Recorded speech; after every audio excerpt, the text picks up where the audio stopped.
Well, Whitney, I am super excited to talk. Just from just the little that I know of you, you have done so much, not only for yourself, but really for, people in your community, Hmm. in all of our community. I know that you're in the Springfield kind of area, right? Is that where you're Yep, located? downtown Springfield. Yep. But I would imagine that you draw in a lot of folks from, all the surrounding areas, correct? Yeah. So currently I'm licensed in Massachusetts and Connecticut. So I have clients in Connecticut.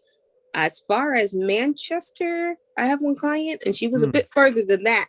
But when, telehealth opened up, it made it things a lot more accessible to people. I have a Of client in course. Boston, Ohio. Oh, that's fantastic. That's She's a client who moved from Massachusetts to Ohio, but because of the pandemic, they allowed me to continue seeing her because we had been working together already. And so yeah. it's been really nice. Yep. Oh, that's Really. great. That's wonderful. And so I first got kind of introduced to who you were because of a mutual friend, Crystal. I saw something that she had posted, and then I started reading your background, and I was just inspired in awe of, kind of what you've done again for yourself and now for others. And so, maybe you can just kind of give people a little bit of an understanding about how all of this got started for you going into therapy and taking that journey. Yes. So um, I'm not just located in Springfield, right? I was born and raised here in Springfield. If you know anything about Springfield, Springfield's only known for the worst parts of Springfield. So just having that, store that in the back of your head as I tell my story. Yeah. And so there's a lot of traumatic experiences within our community, racial trauma, just all the trauma. And then as well as in my family, I am a sexual abuse survivor, physical abuse survivor, Mm, childhood experiences. And so having that as a background, again, so you know that. And I went through a big yeah. court case. It wasn't like it was swept under the rug, which I'm very grateful for. Yeah. Um, but still, I was 15 when I had to endure a trial and all of that fun stuff. Um, I Y- always talk about my first experience with therapy. I did not get all that I was supposed to get out of therapy. Yeah. Um, my only representation of therapy was from a TV. I didn't know what therapy was. Like, it was never even a conversation. It, I was introduced to therapy when I was 12, and all of this came out into the open. Yeah. And I tell people this, and I don't know if they think it's funny or just like impossible, but I reenacted a scene I saw on TV. Mm. That's what I did. The person was like, "Are you going to talk?" And I just kept saying, "No, I don't need to talk." And I didn't even know what I was saying. I didn't even know what she was there for. Well, and it's tough to, well, that's the thing, like, and there's I didn't go to therapy at a time when I lost my father that I could really have used it. And Right. that was even later in life at 17, 18. But, you know, that was also a while ago, but there's just not enough conversation Right. around the fact Right. that, like, we're all going to suffer something, some folks more than others, Mm-hmm. and it's a matter of allowing folks to know that, hey, there are places where you can go that you can feel supported and uplifted, Mm-hmm. and help you deal with the trauma that you've received. Right. Right. but but yeah, not even knowing like what you're supposed to go there for, what it's supposed to be doing, Mm-hmm. and not even, and I think that a lot of people have trouble relating to the person that they're talking to sometimes, because it's like, you just don't get it, or you just don't see things the way that I do. And so, Mm-hmm. I think that it's easier for sometimes younger folks to go to somebody who's younger, or certainly, you're able to, like, if you came to see me, there's things that I just wouldn't be able to help you with, right? Like, there's just experiences that I don't have. Well, representation is important, which is why I understand that if the other person on the other side of me may have understood that this is not a thing we do, and I'm not sure she did it. I won't say I know or don't know, but I understand that there's a possibility that there could have been something else to come out of it. I think I went to about 3 sessions, and then I begged not to go again because I wasn't going to talk anyway, is what I Yeah. said. So moving forward, I was diagnosed with late onset PTSD and major depressive Mm, disorder when I was 20, about to be 21, which was just very, very, very traumatic. Because all of yeah. the stuff that I had held from so long, from 12 to 20, um, was stored and now was coming. So knowing all that, I then attempted suicide, I want to say a few months after starting therapy, because pulling all that stuff up at once was too much. Was a lot. Yeah. And I didn't have many supports around me at that time, so it became unbearable. That is my experience and what led me here to this point, which is I needed what I didn't have. So I Yeah. strived and worked very hard to become that person. Um, Go ahead. No, I was just gonna say, I'm so sorry that anyone has to go through any of that. Like, it's such a horrible thing to hear, but less, for you to have to experience any of that is just, Mhm. it took so much away from you, not only at that age, but through all of those times when, it should have been fun. You shouldn't have had to deal with any of that. Right, right, and that is very sucky situations. It's like I Yeah. like to say. Um, um, so I am the therapist. I talk about therapy for the culture. That is I create a therapeutic process that gets people who generally wouldn't even think twice about therapy to Hmm. consider it, right? And to Yeah. get the foot in the door. I create spaces where that are safe enough for people to inquire and be curious about.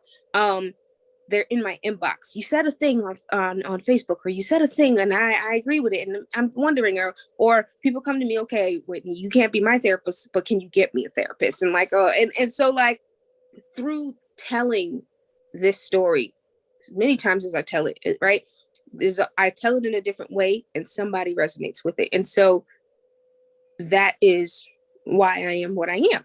Yeah. Um, And it's right, amazing, the strength that we have when we need it. And then you realize the strength that you have and pull from all of those things to now do remarkable things, for all around you, which is just amazing. And, and it's something to take this that could really have continued down a different path for you, but instead finding the strength to turn this into, okay, I'm not going to let this define who I am going forward or any of that stuff. And you got the help that you needed to right, then be able to give that help to other people. And again, the strength that it takes to start the business up and do all of that you're doing is remarkable. So right.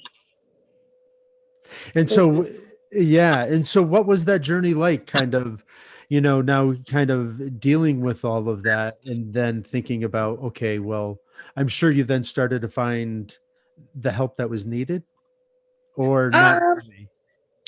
yes. And I want to do a thing really quickly. I Of want to, course. because I like to validate, I like transparency and vulnerability. And I'll say that when you were just talking, I dissociated, which is Mm, a part of my diagnosis. When you have severe trauma, and I am retelling a story, um, and part of my body went back to this mm, story. And so it's very hard, right? And so I learned all these methods, focus on what's around you, tap my foot a little bit, stay in the moment, stay present. Somehow I was back in the hotel room. I mean, mm. the hospital room just now. Um, And I'm so so sorry for that. no, I need people Yeah. to understand that this is okay and this is normal. And this is why I started what I started, right? This is why I said there's life after, because there was a time where, when you're talking about is, did I go back and get therapy, was I avoided therapy like the plague after that. um Oh, yeah. I Okay. did not want to do that again because I had to deal with so much. And I didn't want to be back in that space, because what I had to do was I had to retell. I had to go back to these places where I did not want to go back to. Now, it doesn't say that I don't go back to these places. It says that I actually can come back, right? You can come back I from it. I can come back from it, and I can talk about it with you, and I can say, wow, I just did a thing, right? And now I'm back with you. And my body is like, okay, we're here, we're present, we're with you, Whitney. And I'm like, good, because we're trying to talk to Scott.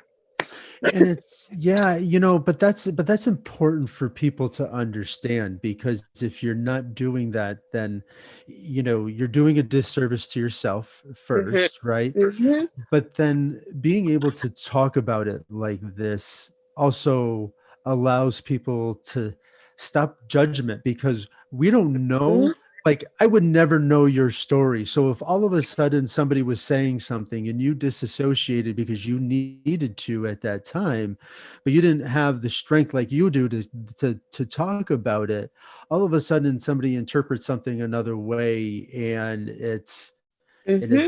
there's a label then associated with that, because it's like, oh, for whatever reason. And so that's a huge thing, I think, to just continue to share and to continue to put out there. So I appreciate that, and thank you for that. Mm-hmm. But yeah, that's It takes people, it catches people off guard as well. Sometimes, what I've learned about talking about trauma and healing is there's so many little moving parts that we don't even understand until we're going through the process. So my therapist was amazing. She was so amazing that I hated going to her. Um, mm, and I did. When I felt a little better, which is the part, when you start to feel a little better, you stop going because you think you're okay, which is when you should keep going so that you can plan for the next time around, right? well, and I think that relates to so many different things. Once you start to feel better, that's when you should go more, right? Like, or that's when Right, because you want to stay in that place. You want to stay in this happy place where you're handling things. It's not that emotions are never come and go. It's just right. that, like, what you just did, you learn how to handle that emotion and then move forward. Hmm. Exactly. Um, it it when you think about it, is when you are the world is on fire around you, it's very hard to go back and do that difficult work, because we don't know if you're like, again, we don't know if you're going to come back from that, right? The world is on fire. We have to, fan the flames around you first, and then Hmm. say, so when the fans are flamed and we've done our social work, right? Are you safe in all these areas? Okay, can we dig a little bit to get these things outside of you? Now we're doing that. But if you can't do those right now, it's not safe to Yeah. process trauma right now, because that is not, like, it's just not a good idea. So therapists are very careful to do that. I am very careful when I talk about that with any of my clients. Mm. Um, yeah, that's Yeah, my of course. Yeah. Yeah, no. So, and I do thank you for, sharing all of that, Mhm. and kind of doing, but again, it is still remarkable to then take this and then take it into a platform where now you can help other people. And it's really what this is all about, highlighting those amazing individuals who are doing extraordinary things, and you're certainly one of them, Thanks. because it's inspiring for other people to know that, you know, maybe somebody has gone through what you have, or something similar, or had a different trauma, but it was still just as effective. And it's like, well, now I know that I can go talk to somebody about this, and Hmm. it's just more, relatable. And so thank you for all of that. Yeah. And so what was that like then, going through school and then learning, kind of going through one side and then learning on the other side? Like, I would imagine it's kind of like this dual type thing where you're just like in your head all the time because you're thinking about this, and Oh, then here you yes. are, and you're just like, I found it hilarious. One, I wouldn't have never even been able to be in therapy. This is undergrad, so I wouldn't even have been able to go had I not already had 2 years of psychology under my belt, right? hmm, Because I wouldn't have been able to notice the things that were going on with me. I would have done what traditional, like, you know, Black Americans do in these situations. I probably wouldn't have known that I could go to therapy, right? Like, so I am grateful that I had already started my education process, right? I also think about grad school where you actually get into the practice, right? Mm-hmm. And you get these case studies. And I never, and don't tell on me, right? But like, Yeah. whenever it was time to be the therapist, I could never be the therapist because I was like mind blown. Like, this is what I do. This is me. And I was always diagnosing myself or scheduling myself up. And I was always the client, I found, in every reenactment. And it was very hard for me to put myself in the therapist when I'm, well, partner up. And like, it's your turn to partner up with. And I was just like, yeah. Well, you saw yourself and, for so long in this capacity. Mm-hmm. And that's a very powerful thing right there, because it is very difficult to make that switch and to Right. start to see yourself as somebody else. But you can't really make any changes until you start to see yourself differently, to love yourself differently, to understand yourself Exactly. differently. And then Exactly. things open up and it's just like, oh, I can do this. I am that person. Yes. My healing came through my education. Yeah. Um, I didn't have a therapist, I want to say from 2011 to 2017. Mm, All of my education, right? Everything that I was doing when I was reading a book, when I was studying and my, reading all the, okay, so Christian therapy book, social justice therapy book, right? yeah. Sexual, like, I was like, wow. And then I would expand, I would journal about it. I would just keep writing and I would learn new words. And then I would advocate for myself. And I'd be like, I think I've realized that I had anxiety. I had Mm, never known that. I knew what it was based on, again, at what it looks like and portrayed everywhere else. And I was in a job. I'm trying to think of what year I was in that job, 2017, when I started to go back to therapy. mm, I was in my office, right? Seeing clients for the first time and going through my training. And I was like, what is this thing that is happening to my body, right? What is going on? This is, and then, I'm reading I was actually diagnosing another client. Kid you not. And then I had read an amazing article about what anxiety looks like for Black women. mm. And boom, I was like, what? People always told me I was rigid or attitude and I don't have no temper. And it's really because, like, I just can't make things connect fast enough. And then it makes me jittery. And then I can't have no tolerance. And if I'm starting, like, and when I learned the words, my world Mm-hmm. flipped upside down. And that That's is what amazing. my desire for everyone to come to therapy, to name that thing and flip their world literally upside down. Mm, I love it. And it is because like there are so many different forms. And my wife has some of that anxiety, for herself. And Mhm. yeah, we all have different levels. If I love talking one-on-one, but if I have to get into a group and talk to a large group, I start overthinking what I'm going to say. I now think about entertaining all of these different people versus Mhm. engaging with one person versus 50.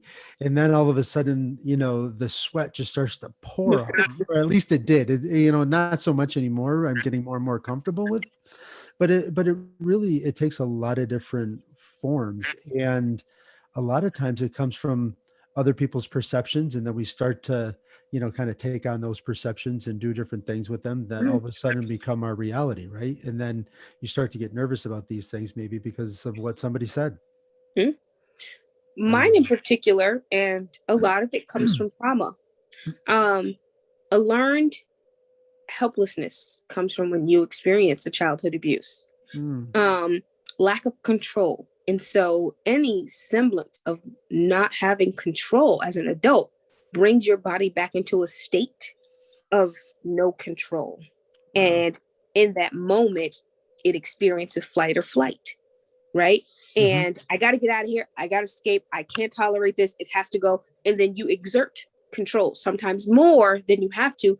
But because your body is trying to flee this experience of what it is feeling again, that is Mhm. very reminiscent of abuse, Yeah. right? It Yeah. perceives what you're experiencing in that moment as abuse. Nope, not doing it. Don't care. Shut it down. I'm out of here. Hmm. Right? And then again, people are gonna, you know, take that a Exactly. certain way, and Angry then black girl. just Angry give you black a girl. label because of that, which is Mm-hmm. just so not fair and so not accurate Oh, in all of it. Yeah. no, I get perceived the wrong way. I changed the narrative when I found the words. When I Yeah. said, people used to say, "Well, you don't like people," so, and it wasn't that I didn't like people. I'm always a people person. When you talk to me, I can light up a room, right? It was just that initial barrier of trust It's because it's huge. hard, right? Then, um, where's I going with this?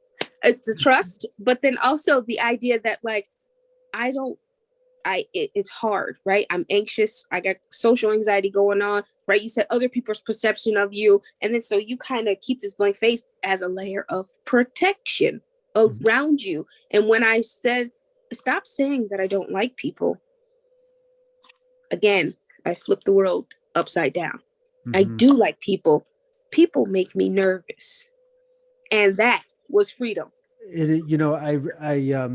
I'm immediately kind of taken back too, because there's something that I never understood. Mm-hmm. Um, if I see somebody that I know, I initially be like, I'm gonna go say hi, and even if they potentially don't know my name, I'm gonna introduce myself. Okay.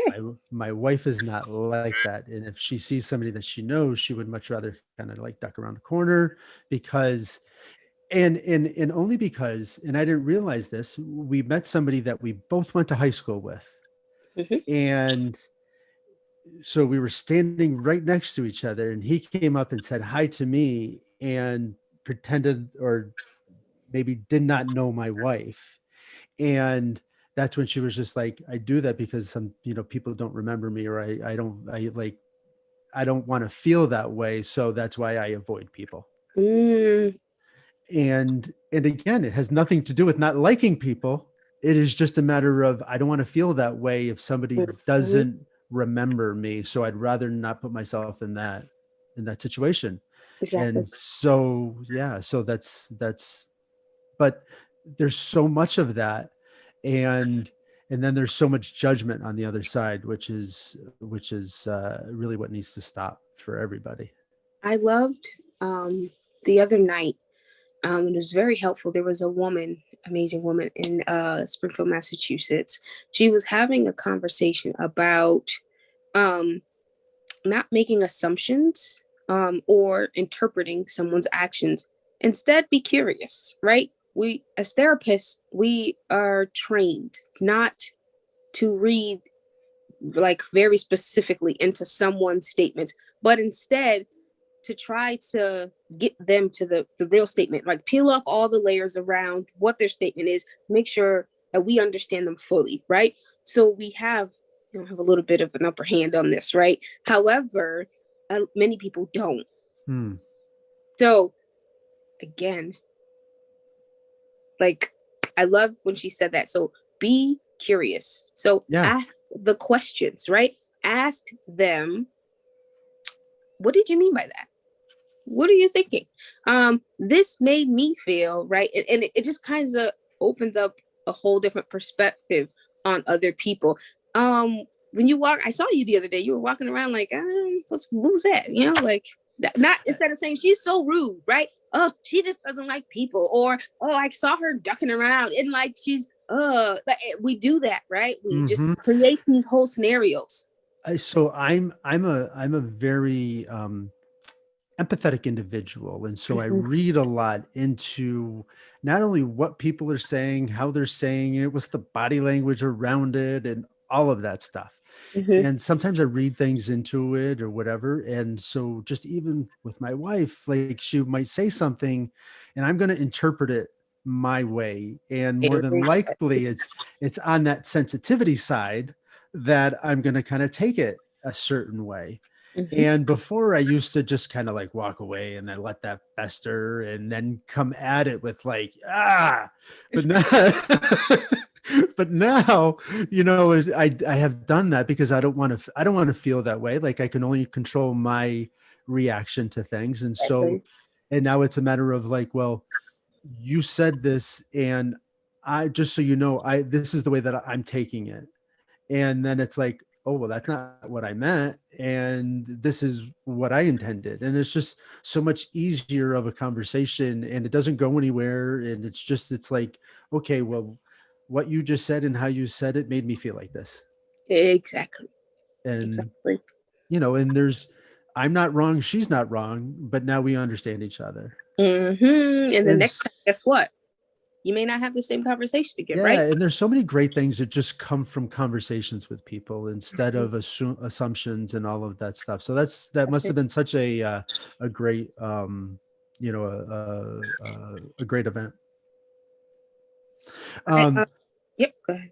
oh no, so I was just going to say, so now, kind of being in this place, getting working for another company, how was making a switch to decide to work for yourself? Okay.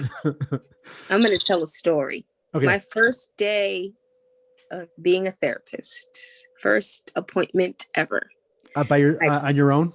I went with my supervisor who was there to show me the ropes for the first day, and then she was not coming again, right? Um, we go to an individual's house in one of the neighborhoods I grew up in. Um, we go, knock on the door, and she looks out of the blinds. I'm cracking up inside because I get it. I know what this culture is, right? Very mistrustful. Who are you? We're not going to open the door. Mm-hmm. What do you want? Right. And then she's like, who is it? And we tell her who we are. And she's like, what? And again, I'm not offended. It doesn't bother me at all. I get it. Yeah. So again, she's like, I don't even know who you are. And so, but then the person next to me says, well, I think, that, DCF sent us. And my stomach dropped, right? Like my heart Mm. sank to my stomach. And I'm thinking, and she's like, I don't have no DCF. But she opens the door and now we're going inside of her house. But like, she didn't need to have any more mistrust or frightening experiences. She had enough trauma, I'm sure. And now if she had any apprehension, right, to coming to therapy or her child coming to therapy, you added two more piles of crap or distance between her and therapy, right? So Mm-hmm. we get down, sit down, and figure it out. And it was the doctor's office who referred her. And so, And if you don't know, don't say DCF, thank you right? for Like, saying. yeah, like that's not some, they're immediately Do going to not be know like, that. yeah, like, hey, listen, I'm here to protect, you know what I mean? Yeah, Myself, yeah. my family. So this is it. So now she's guarded. Now she's scared. Do you think that she was any more receptive? She was shut down immediately, just done with all of our existence. And then she never answered the phone after that ever again. I get it. And now she's probably like, I'm never doing that again. Right. So Mm. we have to, as counselors, as helpers, you have to understand the community you serve. And that was my experience for a very long time in so many different ways in my training process. So from that job, I didn't stay long. And then I went to another place and it played out in so many other ways, especially the area I was in. And that's such a shame because here it is such a, kind of large corporation, Mhm. and oh, we're out there, kind of doing all this great work, but bullshit. Like, Absolutely. and Absolutely. so no, like, shame on you for, you know, doing the not, just not serving the community the way that it should be served, and not, yeah. I don't see the thing is I could blame her for assuming, right, that it's DCF, but I didn't blame her for that. I blame her.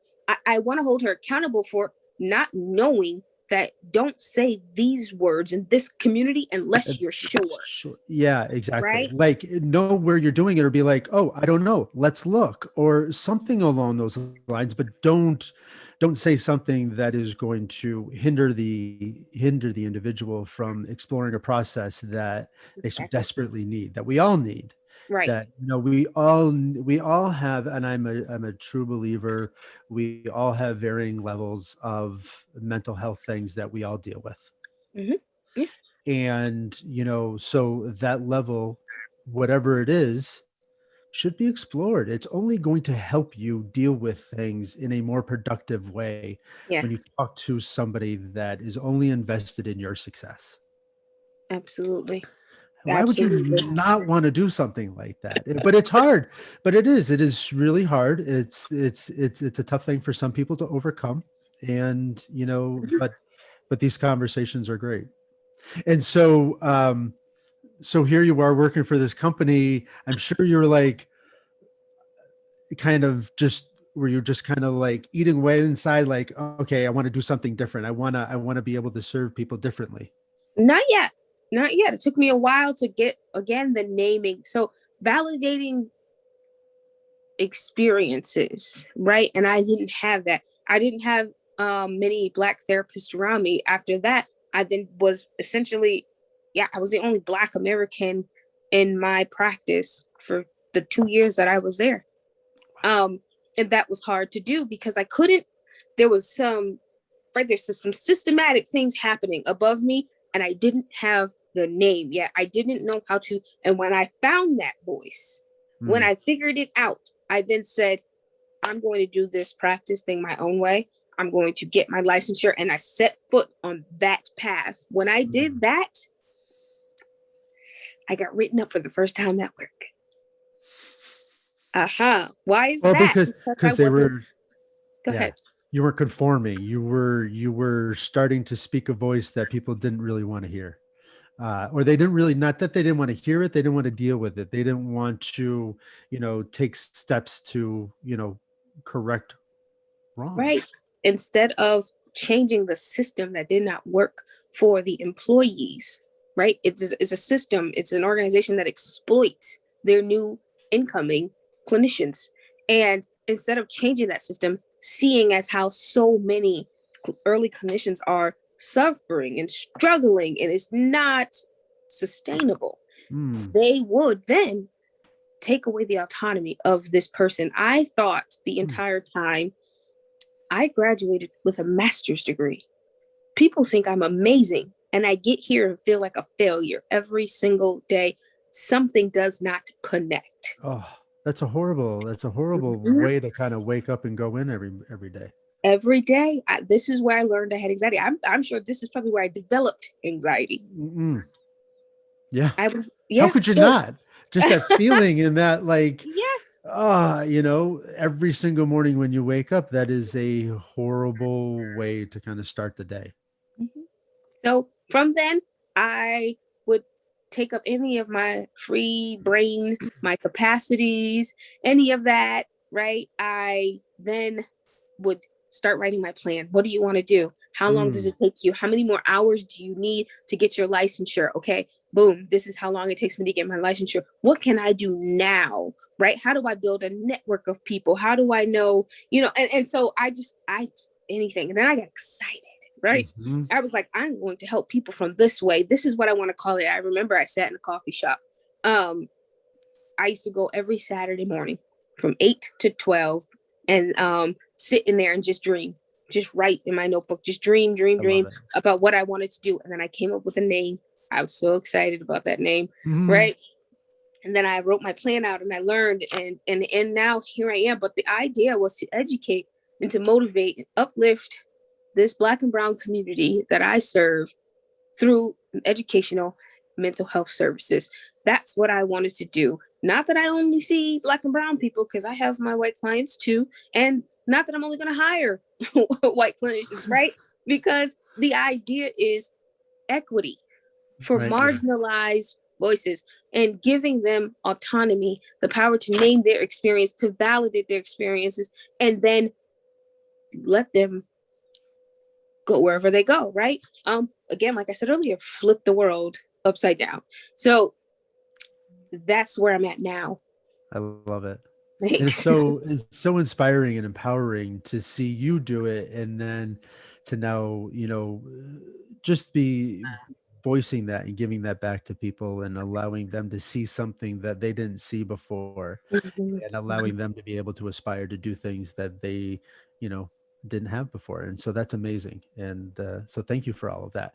And so Yeah. you do a bunch of different stuff, right? Like you just did a wellness fair, you sit on a board. So tell me about some of these other things that like are also equally as amazing than just starting your own company and kind of working through all of this, you know. Yes, the therapy puts the food on the table, right? And then whoop, I just broke that. No. Um, so therapy puts the food on the table, and the passion, right? The giving back to my community is part of the Wellness for the Culture Expo.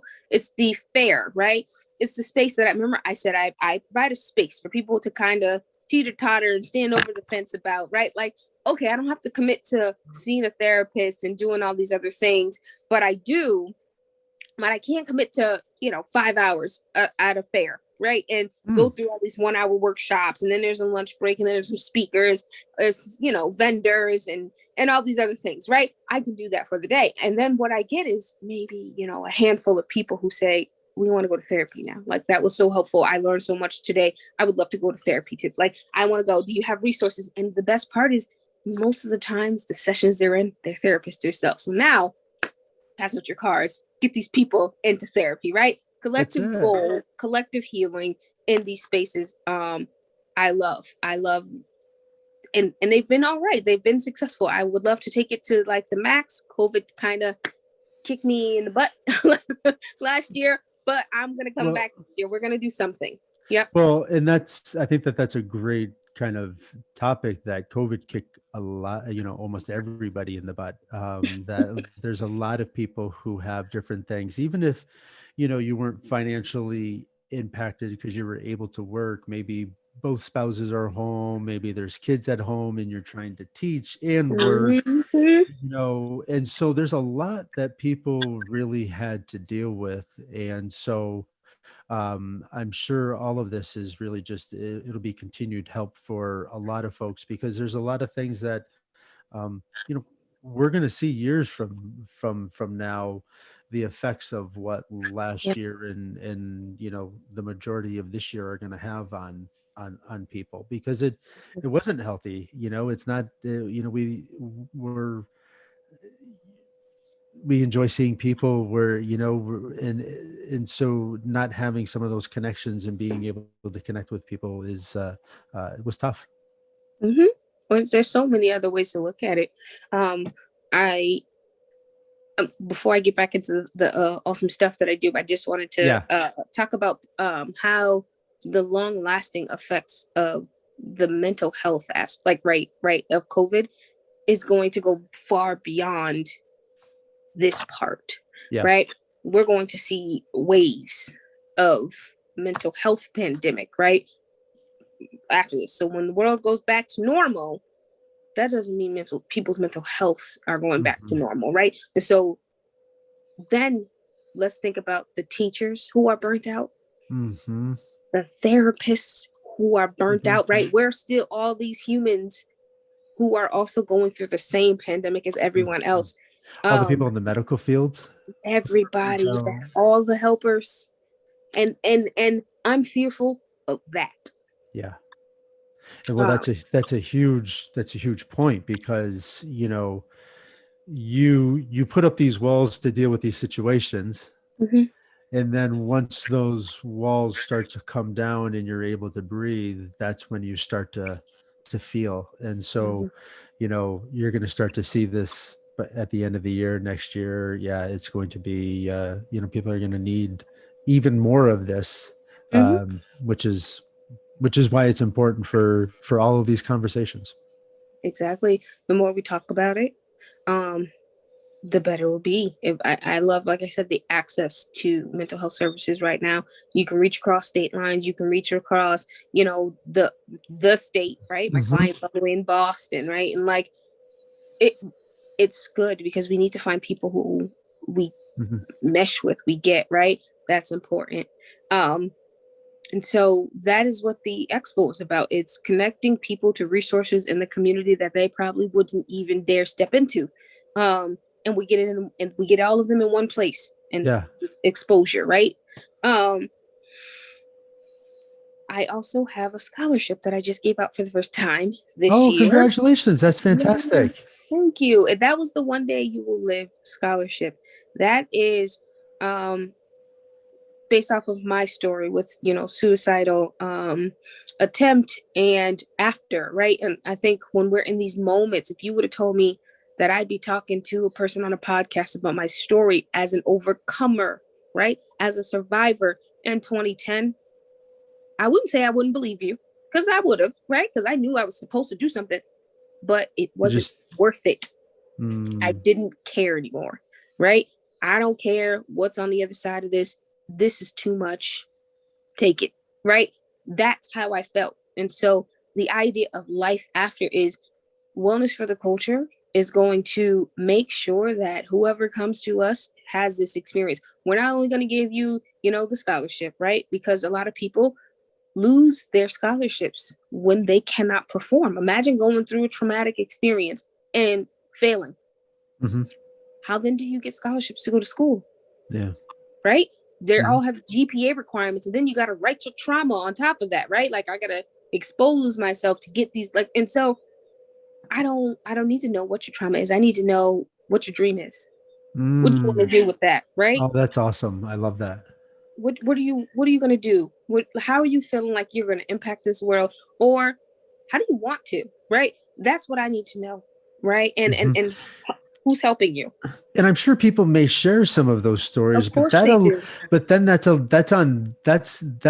their option, and it's not a Exactly. forced thing where it's like, okay, well, you get to you get to own that versus Mhm. kind of have to, be forced to do something. Exactly. Um, a lot of the college experience, especially in these communities, we're told to they like sell our trauma, right? So that we can get scholarships. I remember that I had to write the most compelling story and say why I essentially got my first F in science in the 10th grade. Well, do I need to tell the college that, I was going through a sexual Yeah. abuse case? Like, do I really want to do that? I really just want to tell them how much of an What amazing person I am, and what I really want to do, and how much of an asset I would be to this college, Well, right? shouldn't that be what we're all judged on every single day, Exactly. regardless? Like, not on what we have done, but what we are presenting going forward, right? Like, and I think that that's just like when most people come up to you, the first thing that's just, oh, hey, what's your name? What do you do?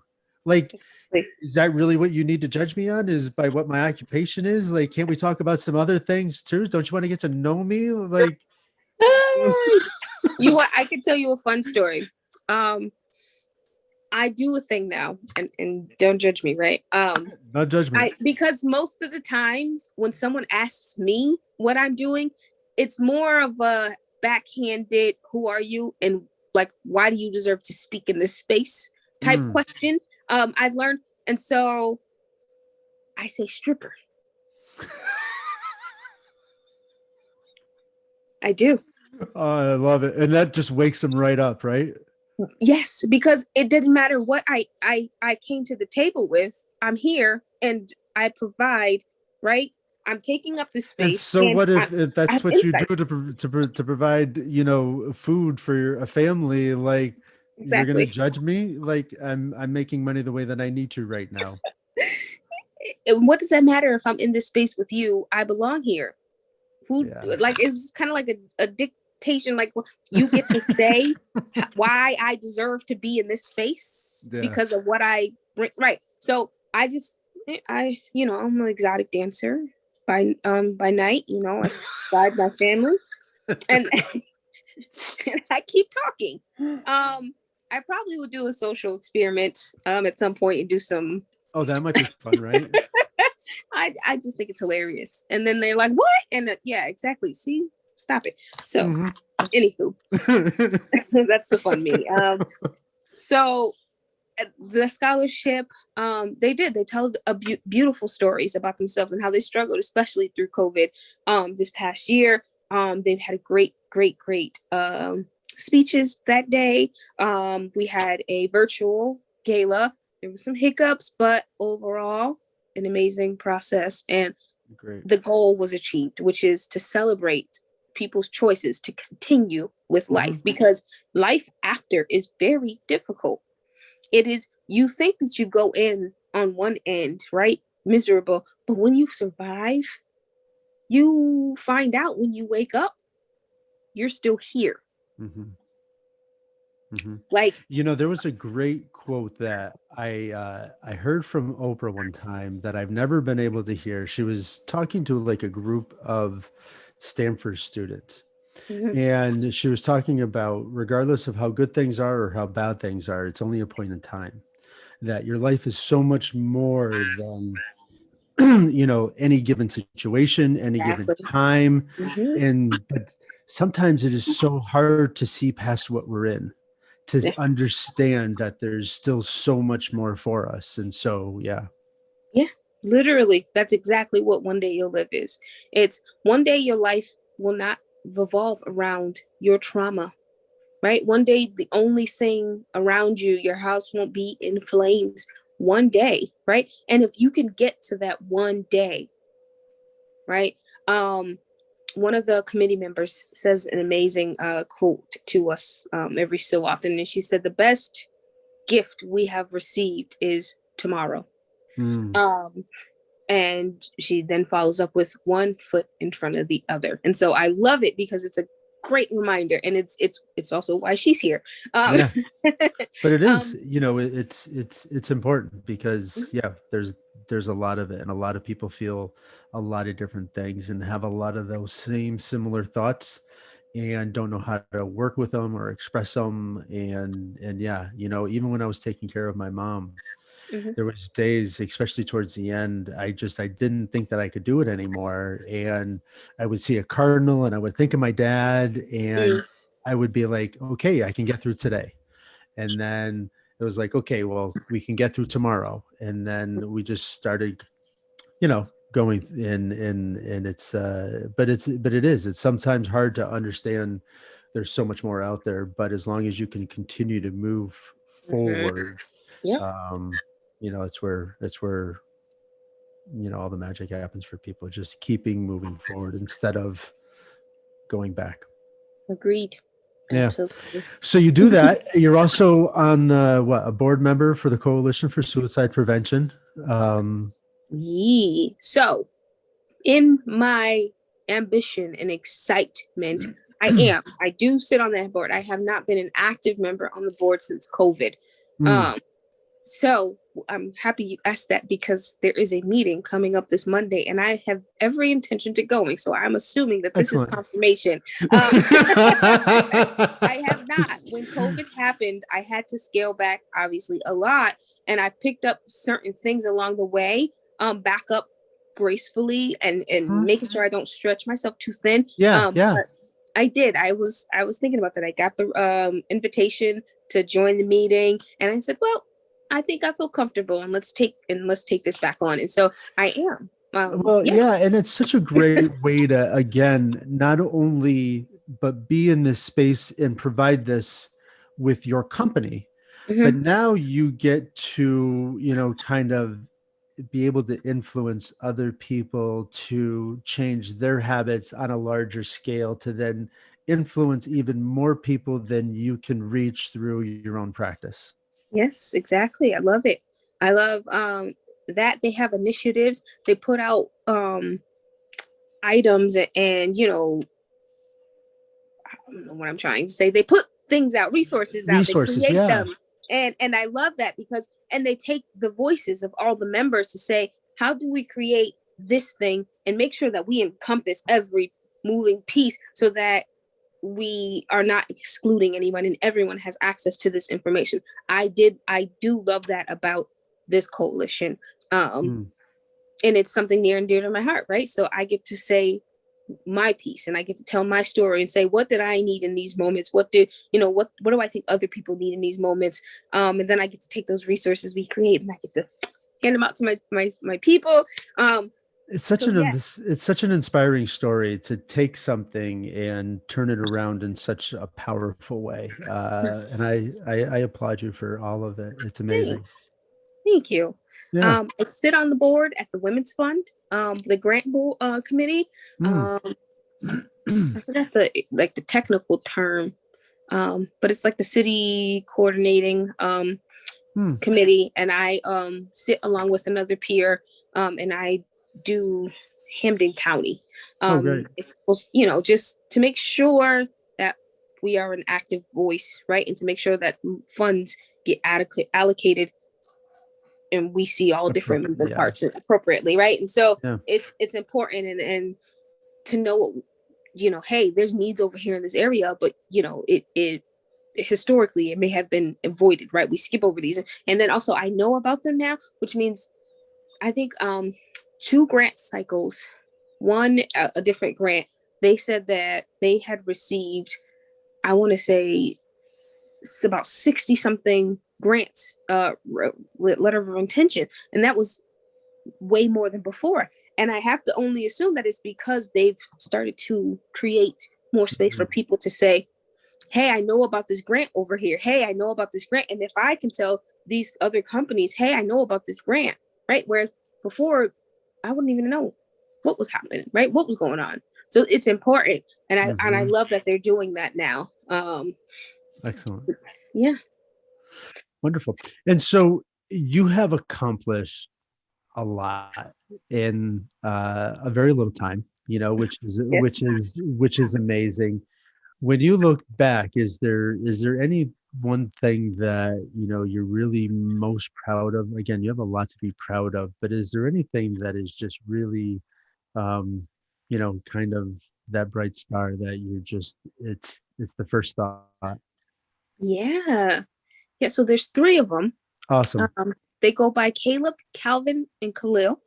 Mm, I love it. I I love I it. created these amazing little bright stars with my husband, who's an amazing husband and who has been with me on this journey since I was 14. So he knows a lot of things. Good for him. Good. It's amazing to have that support, right?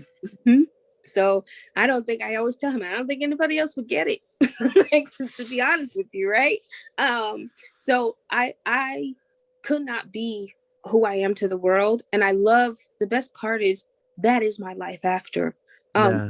I would have never imagined that I could have a family after what I suffered from, right? I wouldn't imagine I get to re-narrate what an amazing father looks like.